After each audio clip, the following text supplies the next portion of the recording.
questions I wanted to ask. I feel we should give the people a little bit of what they want, just a little bit red meat. We'll hide it in here. So, Lori, where do we disagree?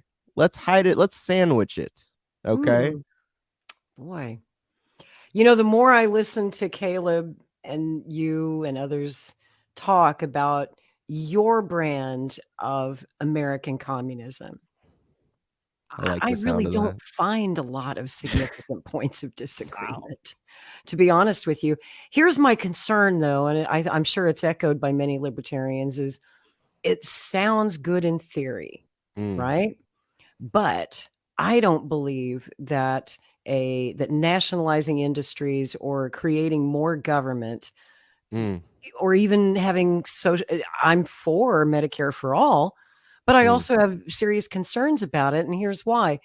I don't think that it can work when you have a government that is as corrupt as our government currently is.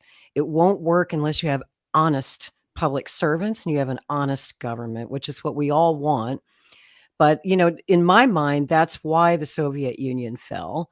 Was it became like a lot of socialist countries eventually became deeply corrupt. And that, in my mind, led to its downfall. Yes, there was Western meddling, of course, trying to destroy them, but they kind of destroyed themselves with their own corruption. Am I wrong? Well, from what I've learned, I don't think Caleb would disagree with that. And really where I'm at, how I got here was I just wanted to find people that would actually do this and not sell it out, not sell out the working class. I got here. I kind of like how Marxist Leninism, like they act like it's a formula, like 2 + 2 = 4. And then you just kind of like, you weasel it a little bit in America and make it work in America, and then it'll work. It's just a science, But what the reason spirituality is such a big part of my channel is I'm kind of there with you, Lori, in a way. It comes down to, do you trust the people running this thing? And that's a question I've always had for Caleb. We Gen Xers are a very cynical, distrustful generation, and for good reason. We hope there'll be mechanisms within the party so that the right people rise to the top. But at the end of the day, I mean, I get where you're coming from. It's a spiritual thing. Do these people have their heart in putting working class people first? I could count the members of Congress that I trust on one hand. I think that's more than me. And they're all Republicans. Libertarian Republicans, guys like Rand Paul, Thomas Massie. Those are my guys. Ron Paul was my representative from the 14th District of Texas for his 6 terms in Congress. And he served us so well. And you were asking me earlier, and I got on a long-winded tangent about Waco, and I didn't answer you. But Ron Paul brought me to libertarianism in the early 90s when he was my representative. I would listen to his speeches, and I really liked what he had to say. And I was like, yeah, I agree with that. And by 1996, after Waco, after Oklahoma City, after I was done with the Democrats, I discovered the Libertarian Party. They had a wonderful candidate back then, a guy named Harry Brown, who's now deceased, but I encourage people to go look up some of Harry Brown's speeches. That man was based. He was the best candidate the Libertarian Party ever had. And since then, we just haven't been able to run a really good candidate, which is unfortunate. I feel like right now, being that we are the 3rd largest party in the United States, and that all the polls show that if 2024 is going to be a matchup between Trump and Biden, that I think it's 57% of Americans would vote third party or independent. All they need is a good candidate. Everybody's waiting for a good candidate to emerge. And I hope the Libertarian Party will be the party to bring that candidate, because we're already on the ballot in all 50 states, which is very hard to get. We have the funding and the party framework to really make a difference. And so the question is, who is worth running in 2024? My money's on Tulsi Gabbard. There you go. We all like Tulsi Gabbard over here.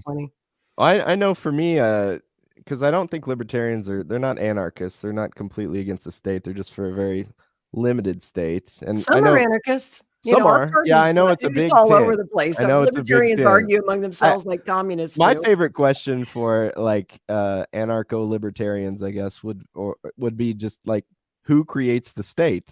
You know, they're like, you need to get rid of the state. You got to get rid of it, and then everything will be fine. I go, well, who created it? Mhm. Capitalists created it for themselves. So Those that's what founding clicked for fathers we me was so like, adore and yeah, revere. the only way, I mean, what clicked for where I'm at, I'm always open to learning more, but it was like the only way to oppose their state is a workers' state. But Well, you yeah, know, that's it's just me. Caleb brings this up a lot when he talks history, is that the American revolutionary model of, you know, fighting a revolution to free ourselves from British imperialism, from the crown, that was the inspiration for pretty much every communist revolution around the world. Mhm. Yeah. And then, you know, like Lenin, he wanted good relations with the American government, and we slapped him away. We said, no, we're not going to recognize you diplomatically. Same with, I believe, was it Mao? Also tried to have relations with the United States, good relations. That didn't work. Ho Chi Minh had reached out to Truman's administration, I believe. Yeah, he Is that quoted correct? the Declaration of Independence, didn't he? He sure did. Yeah. Yeah. They admired what we did here, and then we treated them so poorly, just as we turned on them after World War II, and our ally in that war suddenly became our enemy. And, you know, I've been Mm. writing about that a lot lately, about Operation Unthinkable, Winston Churchill's Mhm. crazy plan to use repurposed Nazi prisoners of war to invade the Soviet Union in July of 1945. It's insane. Crazy. What were They we were doing? willing to What were go we all the thinking? way. All I don't because know. communism, and that's yeah, perfect. I'm glad you brought that up. Yeah, I know. That's I didn't want you to miss out on the opportunity. Caleb, you go whenever you need to, buddy. But I just wanted to show this. Lori wanted to share this history with you, and I know you guys are. What better way to come together after that fierce spat than a little history love between the left and the right here? So tell us about this, Lori. What's going on here? it's just one of those, I think, misunderstood things about history, hidden history. When people we have this caricature in our minds of fascism, and it's why we don't recognize it when we see it these days.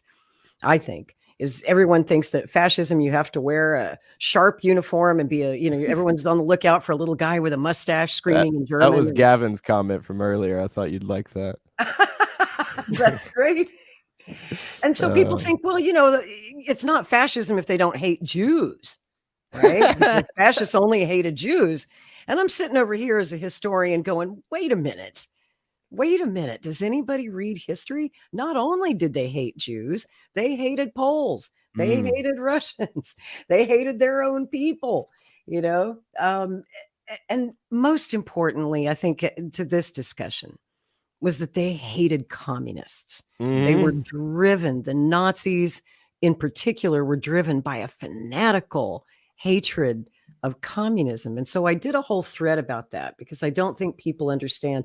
And I used actual Nazi propaganda. You can see it right there in their own posters from the 1930s. And some of these are just really sick, Yeah. you know, And that really, that helped really me sick. click too. I'm sure Caleb taught me that along with the million other things that I know. But I'll show you some more. uh, why did they hate the communists so much? You know, They I never do. got taught that much in history class that the Nazis hated the communists. I just thought they hated Jews and freedom.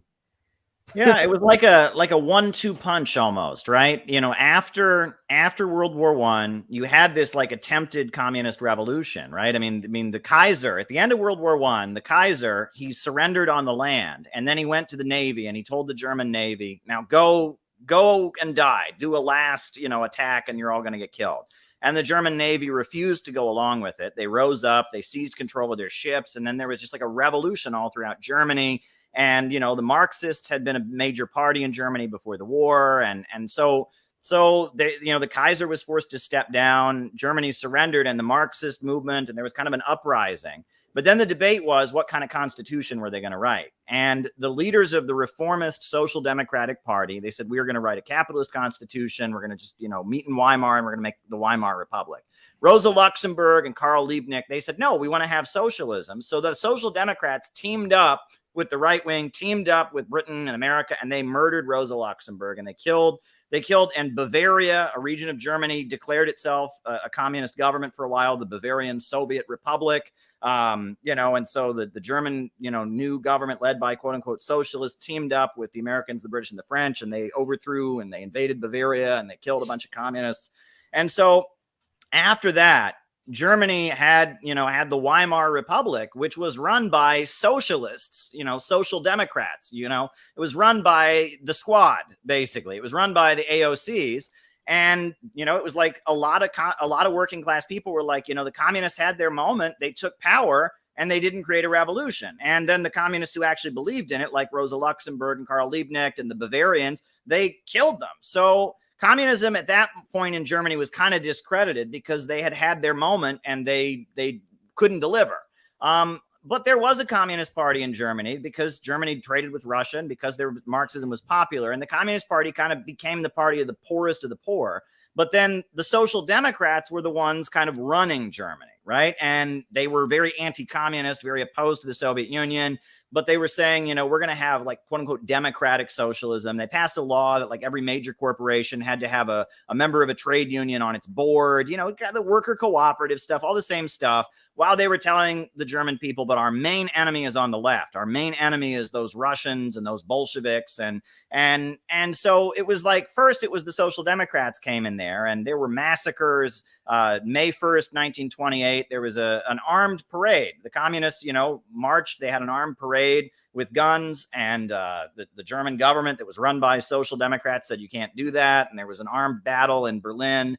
And so there, the communists were quite popular, but it was the Social Democrats were the first group to heavily suppress the communists. And then fascism was like the second. It was like a 1-2 punch. The Social Democrats came first, the fake socialists, that are preaching against communism in the name of, well, we're democratic, we're egalitarian, we're not like you hardline ones. It was you had the squad first. And then after a decade of poverty and instability and such, then the fascists came and they were the second punch, right? After that. And the fascists played on people's anger at the fake socialism. You had a decade of leaders who claimed to believe in Marxism that were making the country poorer and poorer and poorer and shooting workers down in the street and making poverty. So after a decade of fake socialism, of poverty and suffering in the name of socialism, you had then the fascist movement that came in and said, wow, aren't you tired of Jewish communists and Marxists that are making you poor? We're going to come make Germany great again. And it was just a 1-2 punch. And actually, many of the Social Democratic leaders at the last minute became Nazis. They were the same people. It was just, they were careerists, they were opportunists, and the communists who actually believed in it ended up in concentration camps. But a lot of the Social Democratic reformist leaders, they said, oh, this is where the wind's blowing. Oh, we love Nazism now. We're Nazis. And it was just like what we see now. Tax the rich at the Democrats in the United States who are the worst offenders. Absolutely. And I feel like that's an important thing to people to understand. But this is all capitalism in decay. When capitalism enters a long-term economic crisis. But I guess I just have two things I wanted to say. When the whole thing about the government, right? A socialist government is very different than a capitalist government in that our government right now is an expression of corporate power. Joe Biden could care less what you and I think. He's performing for the corporations. He's performing for the rich and powerful, and they want us to be asleep. They want us not to be politicized. But if you go to Nicaragua, you go to Venezuela, you even go to Iran, where they don't believe in Marxism, but it's a revolutionary, anti-imperialist, anti-capitalist government. Those governments are really the expression of mass movements of people. They are an expression of huge mobilizations of the population.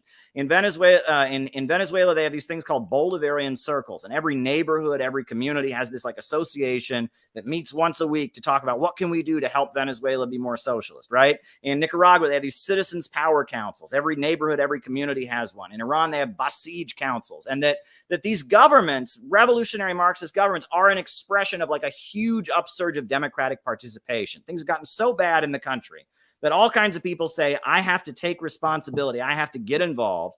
And that involves, you know, getting into the streets, getting into politics, getting involved in their community.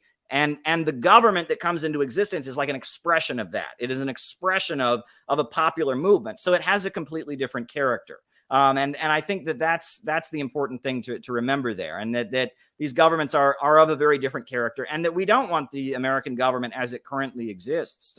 You know, I mean, we understand that the state would have to change hands. I mean, you know, we would prefer a peaceful democratic transition to socialism, but it would not only would it involve a change in the economy, but you'd get rid of the FBI, you'd get rid of the CIA, you'd get rid of the Pentagon. We'd have a new kind of army. We'd have a new kind of police force. You know, things would change, and they would be replaced with things that are an expression of a mass upsurge of democratic participation on the part of the population. What did Lenin call it, Caleb? You dismantle the mechanisms of the state? Is that what he said? And that you know, it's a struggle for state power, right? And that the nature of the state must change. And I think that's an important thing. And that when you have a state that's an expression of a huge mobilization of the public and a mass mobilization of the people, that's different than what we currently have, which is a government that serves the corporations that wants us to sleep.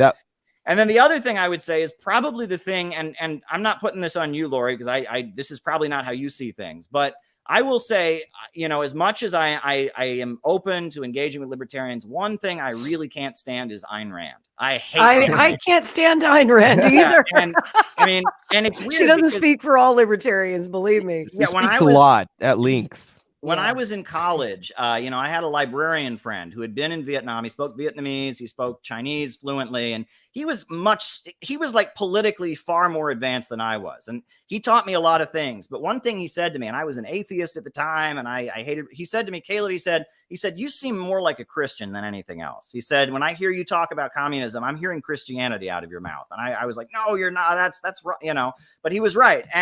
And when I hear Ayn Rand and her virtue of selfishness and, you know, and all of that philosophy, that just sounds like Satan to me.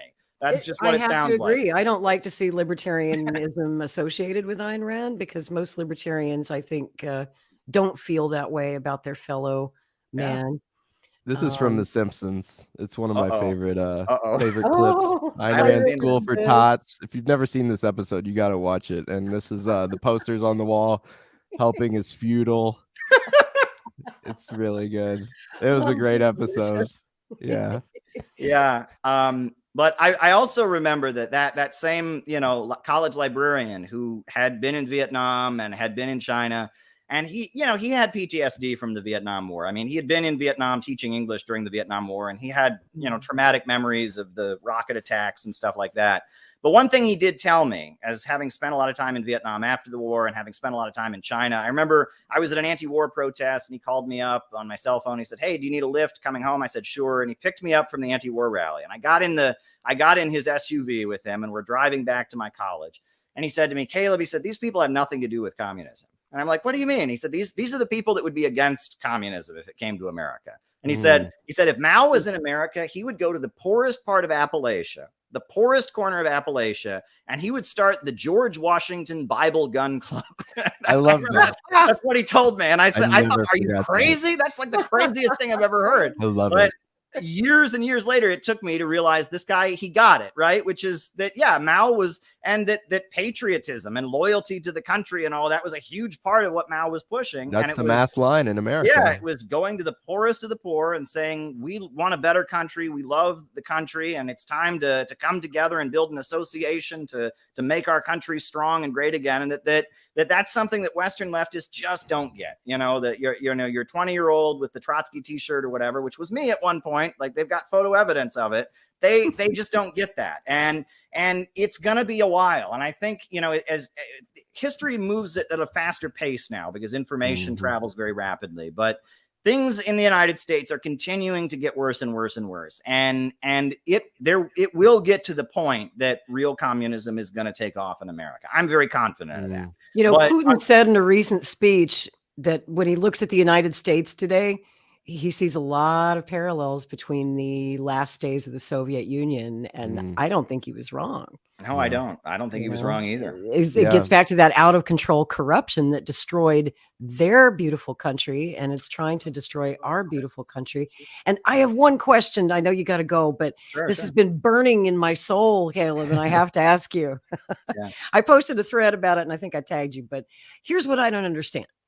How is it that there are people in the United States and in other countries who call themselves communists, yet they support the Nazis in Ukraine instead of Russia? Yeah. Make that make sense. That is the question. Yeah, well, I mean, it shouldn't make any sense because, I mean, you know, every single communist government in the world supports Russia right now. The Chinese support Russia, the Vietnamese support Russia, North Korea supports Russia, you know, Cuba supports Russia. They just built a big statue of Fidel Castro. The Cuban president was over there. You know, Nicaragua supports Russia. Yeah, Laos, they support Russia. You know, I mean, Belarus, where you have Lukashenko and the Communist Party is the biggest guy. Every communist government in the world supports Russia right now.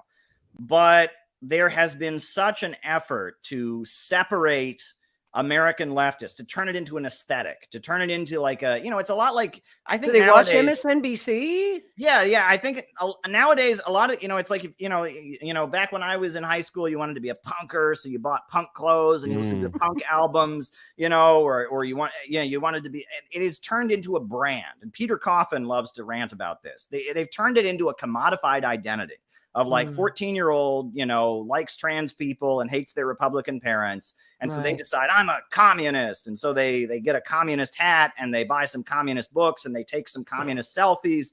And it's this, I don't know, it's this role playing. It's like kids who wear a Nirvana shirt, but they can't name a single Nirvana song, right? Yeah. And, you know, if you go to, you know, China, the Communist Party leaders are all wearing suits and ties. They don't act that way. They're not dressing up like Lenin.